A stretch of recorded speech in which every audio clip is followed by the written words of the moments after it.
오늘 말씀의 제목은 믿음과 구원이란 제목으로 말씀을 드리도록 하겠습니다.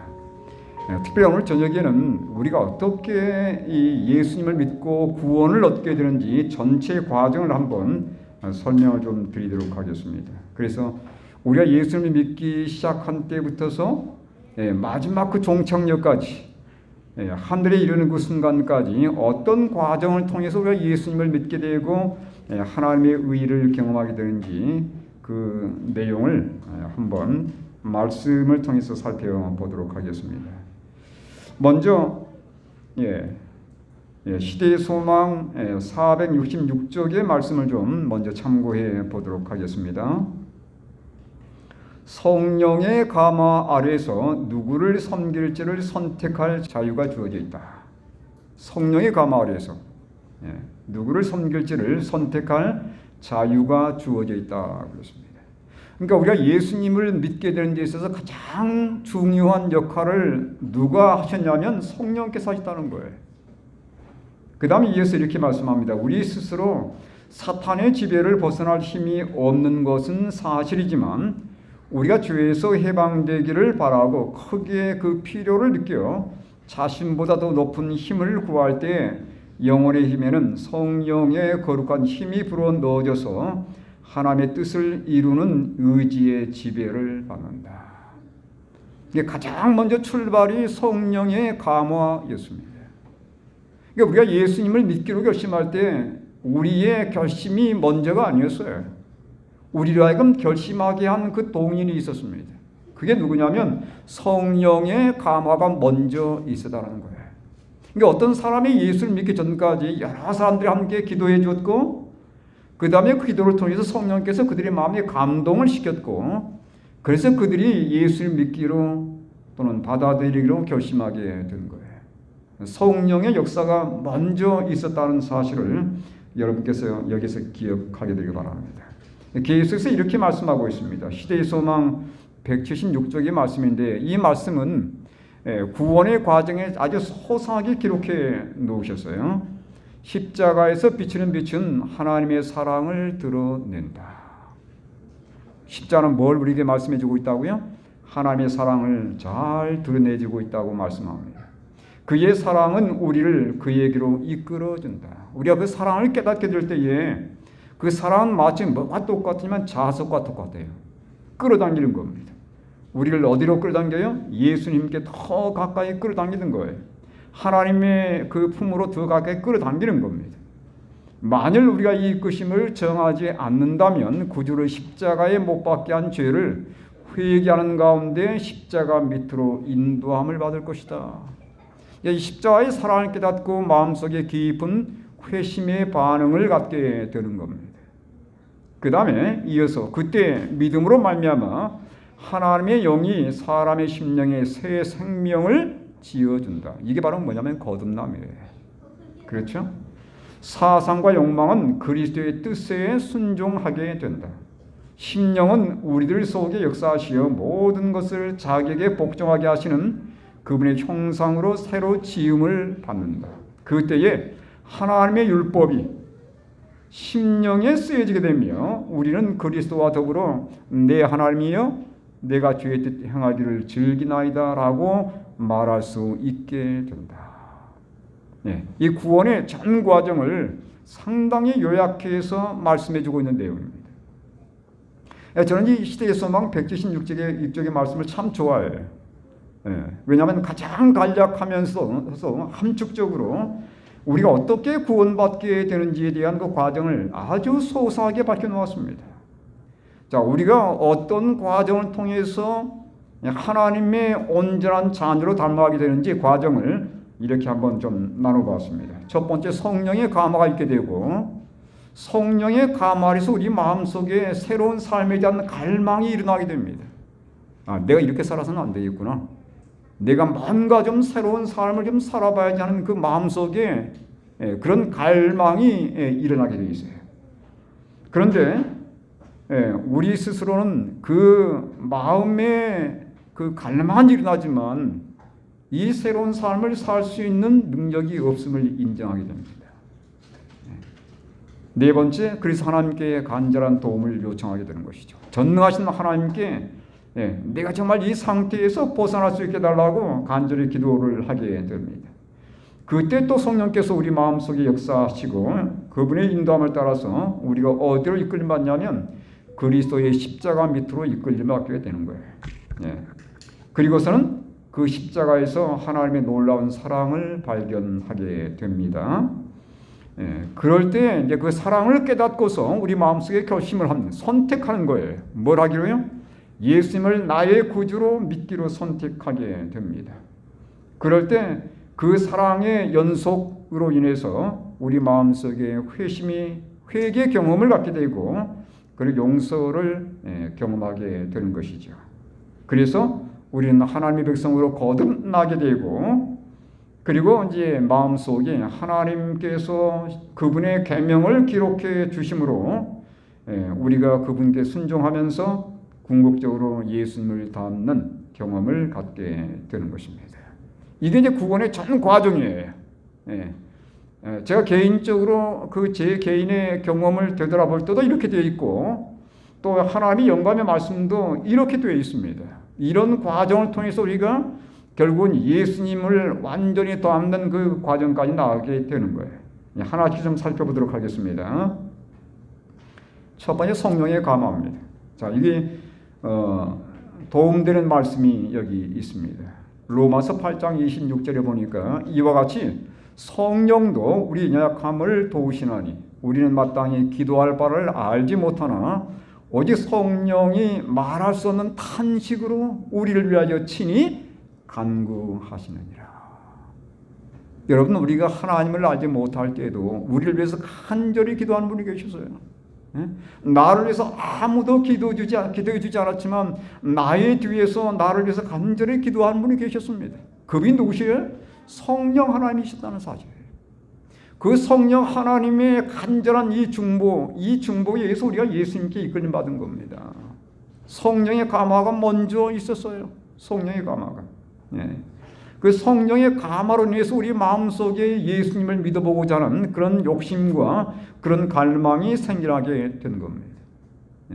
그래서 여러분, 우리가 교회에 나오게 된 그 첫 번째 계단은 성령의 감화였다는 사실을 기억하십시오. 내가 결심해서 나온 것이 아니었고 내 결심 이전에 성령의 감화가 먼저 있었습니다. 그 다음 두 번째, 새 삶에 대한 갈망이라고 그랬죠. 탕자에 비해 보니까 탕자가 언제 새로운 삶을 갈망했을까요? 잘 나갈 때는 갈망하지 않습니다. 삶에 뭐가 올 때? 위기가 올 때. 그렇죠?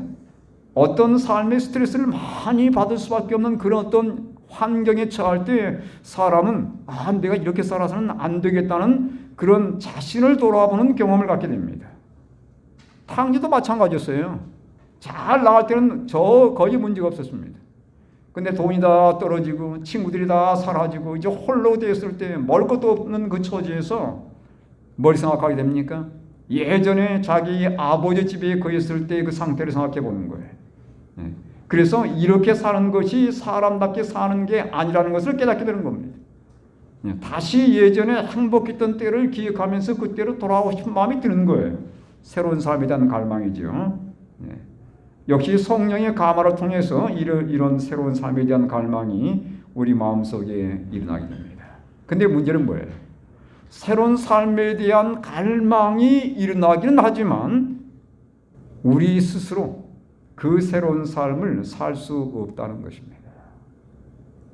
왜 그럴까요? 우리 인생들은 죄질에 꽉 매여있기 때문에 그래요. 죄라고 하는 이 요소가 우리 삶을 꽁꽁 지금 묶고 있는 겁니다. 그냥 옴짝달싹 못하게 만들어 놓는 거예요. 그러니까 우리 마음에는 갈망이 있지만 이 갈망대로 살 수 없게 되는 겁니다. 그래서 좌절하게 되는 거예요. 그래서 이 바울이 외쳤던 것처럼 우리는 외칠 수밖에 없습니다. 오라 나는 곤고한 사람이로다. 이 사망의 몸에서 누가 나를 건져내랴. 마음에는 원이지만 육신이 약해서 자꾸만 넘어지는 겁니다. 그래서 어떻게 하겠습니까? 하나님의 전적인 도움을 요청하게 되는 것이죠. 시편 121편 1절과 2절에 보니까 내가 산을 향하여 눈을 들기라 나의 도움이 어디서 올까? 시인도 그의 삶 속에 어려움이 있었을 때 어디에서 그 도움이 올 것인지를 주위를 둘러보게 되었습니다. 근데 그 도움을 청할 곳은 어디밖에 없어요? 이 천지 만물을 지으신 하나님 외에는 없더라는 겁니다. 그렇죠? 우주의 전능자예요. 이 세상에 우리에게 온전한 도움을 제공할 분은 딱 한 분밖에 없습니다. 그분은 하나님이세요. 이 세상에 대통령도 할 수 없는 일이 있단 말이에요. 이 세상에 어떤 유능한 사람도 할 수 없는 것들이 많이 있습니다. 근데 하나님만큼은 모든 게 다 가능하시거든요.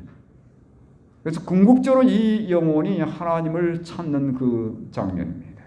나의 도움이 어디서 올까? 나의 도움은 천지를 지으신 여호와에게서로다. 전능하신 분을 찾게 되는 겁니다.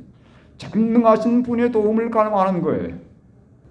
그래서 그 마음속에 이런 간절한 그 요청을 하나님이 읽으셔요. 하나님이 읽으세요. 정말 내 마음속으로 새로운 삶을 갈망하고 내 자신이 솔직하게 나의 힘으로는 나의 의지로는 새로운 삶을 살 수 없다는 사실을 인정하고 고백하게 될 때에 그리고 더 놀라운 능력자가 내 삶을 도와주지 않으면 결코 가망이 없다는 것을 인정하게 될 때에 성령께서 우리에게 달려오시는 겁니다. 우리가 하나님을 향해서 한 발자국만 내디시면 하나님은 달려나오시는 분이세요. 그래서 여기 요한복음 15장 26절도 보면 네가 아버지께로부터 너에게 보낼 보혜사 곧 아버지께로부터 나오시는 진리의 성령이 오실 때에 그가 어떻게 한다고 그랬습니까? 나를 증언하실 것이요 그랬습니다. 여러분 성령의 가장 중요한 일은 예수님을 우리에게 제시해 주는 거예요. 성령으로 말미암지 않고는 우리가 예수님을 올바로 깨달을 수 없다는 얘기입니다. 그래서 우리가 하나님의 도우심을 간절히 구하면서 그분께 의지할 때에 성령께서 우리에게 달려오셔서 우리를 어디로 이끌어 주시냐면 예수님의 십자가로 우리를 인도해 주시는 것이에요. 그래서 우리 방금 전에 그 영감의 글도 보면 우리가 만약 성령의 이끄심을 거역하지만 않는다면 그분께서 우리를 어디로 인도할 것이라고 그랬냐면 십자가 밑으로 인도해 줄 거라고 그랬습니다. 예수님의 십자가 앞으로 우리를 이끌어 주는 거예요. 그 십자가에서 우리는 뭘 보게 되냐면 이 세상 어떤 것에서도 볼 수 없는 하나님의 놀라운 사랑을 발견하게 됩니다. 요한복음 3장 16절에 뭐라고 그랬습니까? 하나님이 세상을 이처럼 사랑하사 독생자를 주셨으니 이는 그를 믿는 자마다 멸망하지 않고 영생을 얻게 하려 하심이라. 우린 십자가에서의 놀라운 진리를 발견하게 됩니다. 하나님이 나를 얼마나 사랑하시는지, 얼마나 나를 사랑하시기에 이 별 세 개를 넘어서 이 땅까지 오시는 거예요. 이 차갑고 어두운 땅까지 하나님께서 그분의 독생자를 보내신 것입니다. 그분이 이 땅에 오셔서 대접받기 위해서 오신 게 아니에요. 우리 온 인류의 모든 죄를 다 짊어지시고 죽으시기 위해서 이 땅까지 오신 것이죠. 그래서 우리 십자가를 보면서 내 한 사람에 대한 하나님의 사랑이 얼마나 놀란 것인지를 깨닫게 되고 반면에 그 죄가 어떤 일까지 했습니까? 하나님의 아들을 죽였어요. 뭐가 죽였어요? 죄가 죽인 겁니다. 나의 죄가 죽인 거예요. 그래서 십자가에서는 동시에 두 가지를 보게 됩니다. 하나님의 엄청난 사랑과 더불어서 나의 죄가 얼마나 큰지를 동시에 보게 되는 거예요. 그 사랑을 발견하게 되고 내 죄가 얼마나 큰지를 깨닫게 되는 그 시점에서 우리는 하나님께 애통하게 됩니다. 하나님 앞에는 통곡하게 되는 거예요. 이 경험이 바로 회개의 경험이죠.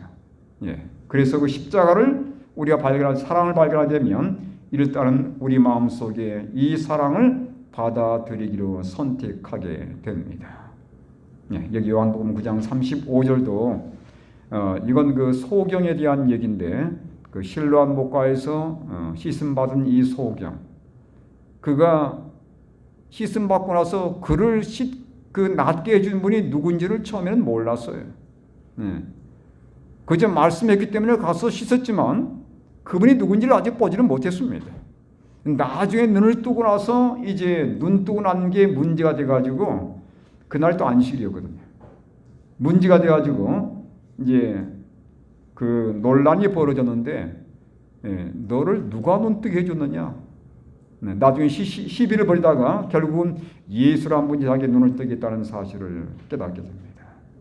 그 다음에 이제 예수님과 나누는 대화가 이 요한복음 9장 35절의 대화예요. 그를 만나서 이르시되 내가 인자를 믿느냐? 대답하여 이르되 주여 그가 누굽니까? 내가 믿고자 합니다. 예수께서 이르시되 내가 그를 보았거니와 지금 너와 말하는 그가 그이니라. 이르되 주여 내가 믿나이다 하고 절하는지라. 여러분 십자가에서 나를 위해서 죽으신 그분이 하나님의 아들이시며 정말 그분께서 나를 얼마나 사랑하시는지를 믿게 되고 깨닫게 되면 우리는 그분을 나의 개인의 구주로 받아들이기로 선택하게 되는 것이지요. 그러면서 그 사랑의 그 놀라운 그 깨달음과 함께 우리 삶 속에 죄를 진실로 회개하게 되고 회개와 더불어서 용서를 경험하게 되는 것입니다. 요한일서 1장 9절에 뭐라고 말씀합니까? 만일 우리가 우리 죄를 자백하면 그는 미쁘시고 의로우사 우리 죄를 사하시며 우리를 모든 불의에서 깨끗하게 하실 것이요. 우리 회개와 동시에 예수님께서 즉각적으로 우리 죄를 용서해 주시는 그 장면입니다. 그 다음에 성령께서 우리 안에 역사하심으로 우리에게 새 생명이 주어진다고 그랬죠. 하나님의 아들과 딸로 거듭나는 경험을 하게 되는 것이죠. 요한복음 3장 5절에도 예수님께서 뭐라고 말씀하시냐면 진실로 진실로 내게 이르노니 사람이 물과 성령으로 나지 아니하면 하나님 나라에 들어갈 수 없느니라고 말씀합니다. 물로 태어나는 것은 침례를 말하는 것이고 성령으로 태어나는 것은 진정 하나님의 영으로 거듭남의 경험을 의미하는 것이죠. 예수님께서도 성령으로 태어나셨어요. 우리도 그처럼 성령으로 태어나기를 하나님께서는 원하시는 겁니다. 하나님의 아들과 딸로 태어나는 경험이에요. 회개와 동시에 용서의 경험이 이루어지고 우리는 하나님의 아들과 딸로 거듭 태어나게 되는 것입니다. 그 다음에 성령께서 여기서 끝나는 게 아니에요. 여기서 끝나는 게 아니고 여기서 끝나면 이제 문제가 되는 겁니다. 이제 많은 교회들이 여기서 끝나버려요. 거듭남의 경험에서. 그 다음의 경험으로 이어지게 되어 있습니다. 우리가 하나님의 사랑을 계속해서 마음에 품고 그분을 계속해서 순간순간마다 믿고 그분께 굴복하기로 결정하게 되면 성령께서 계속해서 우리 안에 또 다른 일을 일으키시는데 그게 뭐냐면 내 마음에 그분의 법을 기록해 주는 겁니다. 내 심령 속에 들어오셔서 그분께서 내 심령의 육비에다가 뭘 새겨주세요? 하나님의 계명을 새겨주는 것입니다. 그래서 여기 히브리서 10장 15절과 16절에 보니까 또한 성령이 우리에게 증언하시되 주께서 이르시되 그날 후로는 그들과 맺을 언약이 이것이라 하시고 내 법을 그랬죠? 그들의 마음에 두고 그들의 생각에 기록하리라. 어디다요? 우리의 마음판에, 우리의 마음에, 우리의 생각에 법을 기록하는 겁니다. 이제는 더 이상 돌비 남아있지 않나요?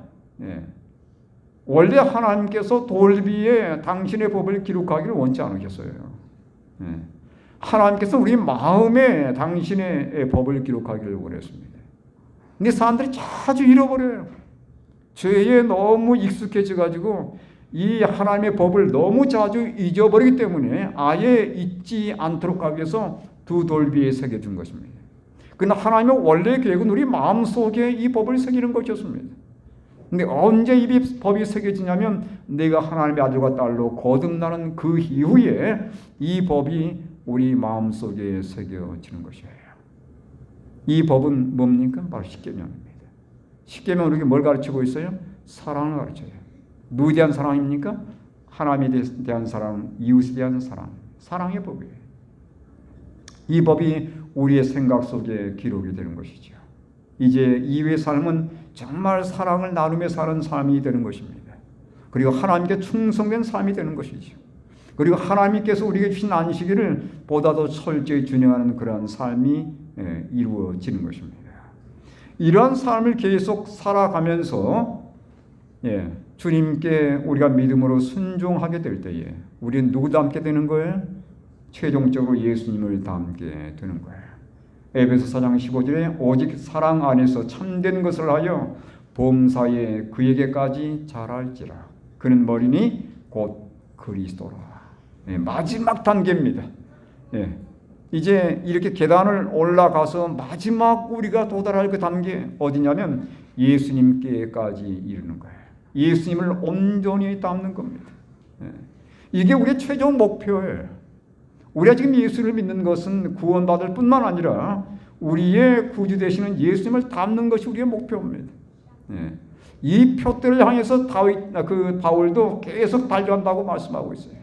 뒤에 것은 다 잊어버리고 앞에 있는 그 목표를 위해서 이 바울도 계속해서 달려간다고 말씀하고 있습니다. 그래서 우리 모든 그리스도인들이 그들의 품성 속에 예수님을 반사하고 예수님을 닮게 될 때에 예수님께서 뭘 찾기 위해서? 자신의 백성들을 찾기 위해서 이 땅에 오시는데 그게 바로 뭡니까? 바로 재림입니다. 결론입니다. 에베소 2장 8절 9절에 이렇게 말씀합니다. 너희는 그 은혜에 의하여 믿음으로 말미암아 구원을 받았으니 이것은 너희에게서 난 것이 아니요 하나님의 선물이라. 행위에서 난 것이 아니니 이는 누구든지 자랑하지 못하게 함이라. 여러분, 제가 방금 이제 구원의 전 과정을 말씀드렸는데 이 전 과정 어느 한 단계에 있어서도 우리 사람이 자랑할 것은 아무것도 없습니다. 이건 다 예수님께서 이루어주신 것들이었어요.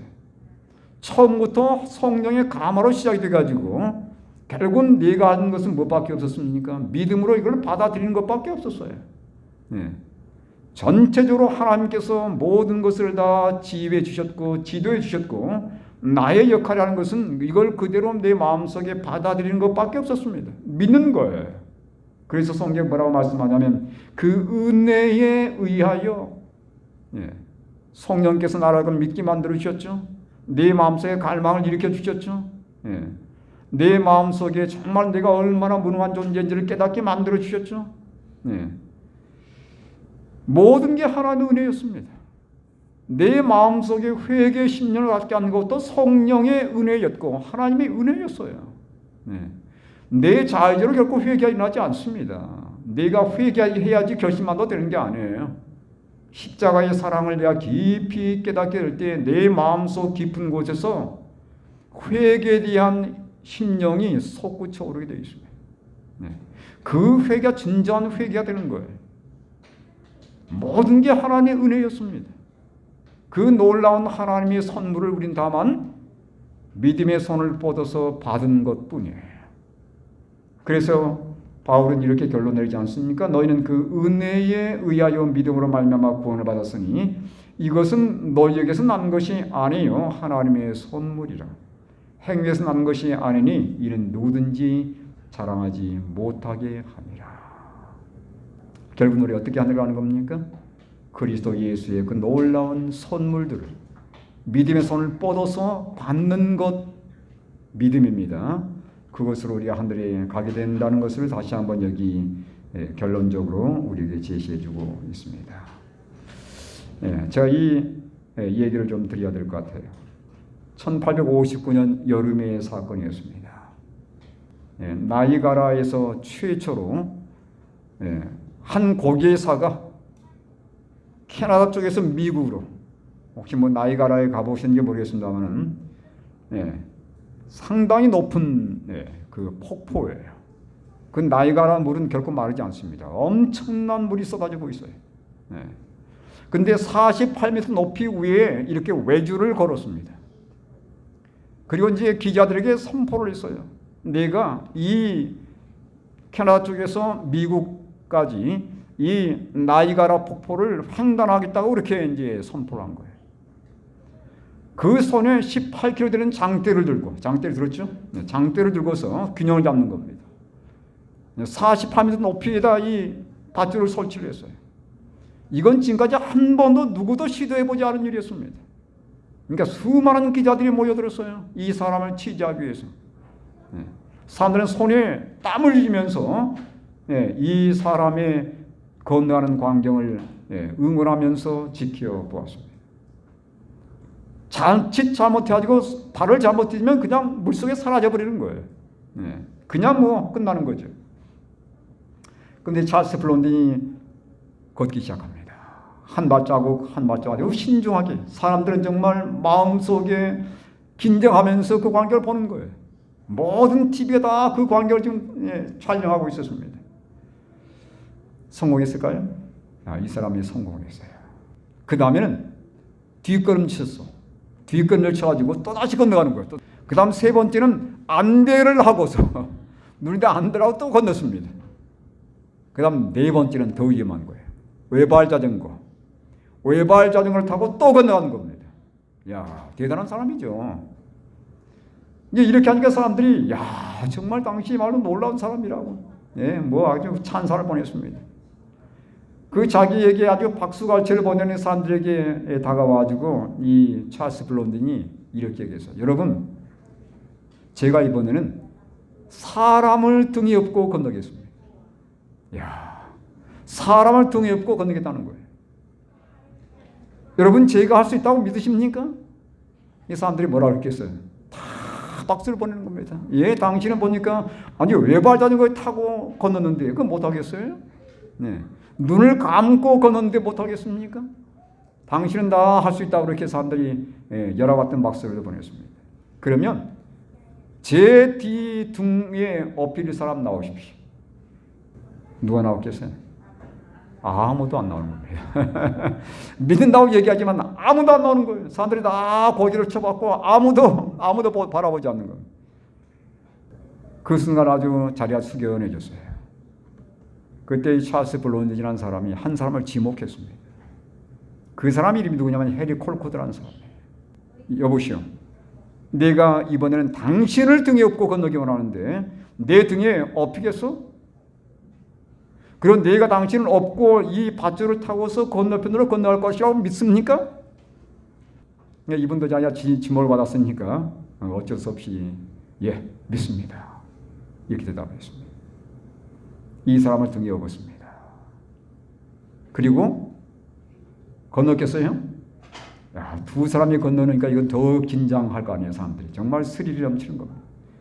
이 블론딘이 해리 콜코드를 넣고 최초로 이 나이가라 폭포를 건너간 거예요. 외주를 타고 있어요. 여러분, 제가 왜 이 얘기를 하냐면 믿음이 무엇입니까? 믿음은 업히는 거예요. 누구한테 업히는 거예요? 예수님 등에 업히는 겁니다. 나의 힘으로 가는 게 아니에요. 우리는 하늘까지 가는 길에 결코 나의 힘으로 갈 수 없습니다. 우리는 매 순간 예수님의 등 뒤에 업혀야 되는 거예요. 근데 사람들이 업히려고 그래요? 안 업히려고 그래요? 문제는 그겁니다. 안 업히려고 그래요. 내가 한번 해보려고 하는 겁니다. 그래서 넘어지고 깨어지는 거예요. 여러분, 우리가 하늘까지 가는 길에 있어서 정말 중요한 것은 매 순간 나를 하늘까지 데려다 줄 그 예수님의 등 뒤에 업히는 거예요. 그게 바로 진정한 믿음이라는 사실입니다. 오늘 이 밤에 다시 한번 이 예수님의 은혜를 마음속에 깊이 새기면서 나를 하늘까지 업어서 데려가실 그 예수님의 은혜를 기억하시고 예수님의 등 뒤에 차원에서 기쁨으로 업히시는 우리 모든 믿음의 성도들 되기 바라면서 말씀을 마치겠습니다.